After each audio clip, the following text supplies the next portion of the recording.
Bannakibiina kya FDC basabye bannayuganda okwekaliriza embalirira y'eggwanga n'ensimbi paalamenti zekkiriza gavumenti okwewola ezeeyongera. Kujja zigenda kubeera tiriyoni 49.9 ziyita 5 nga zeeyongedde okuva ku 48.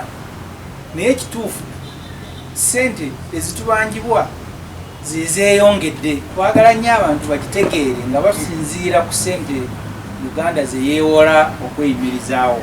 Omwogezi w'ekibiina kya FDC Ibrahim Ssemujjunganda okubyogera abadde mu lukuŋŋaana lw'abannamawulire ku kirebe kyabwe Najjanankumbi n'agamba nti gavumenti yeetaaga okwewala ebintu ebimu ebitalina kusaasaanyizibwako nsimbi ya muwaamusolo. Ebitongole bya gavumenti can be reconstructed n'ebeera ntono ng'esasulwa bulungi ng'ekola emirimu gy'abannayuganda. Bategeeza nti gavumenti yeetaaga okukendeeza ku bintu ebitwala ssente omuli okussaawo constituency ennyingi n'okusaasaanya ensimbi ennyingi ku bintu ebimu byagambye nti byetaagisa.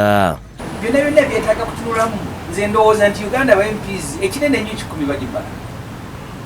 Bwe baba 10 osobola okubasasula obulungi ne bakola emirimu bulungi. Download the app on App Store or Google Play Store now. Vision Digital Experience, the future of media.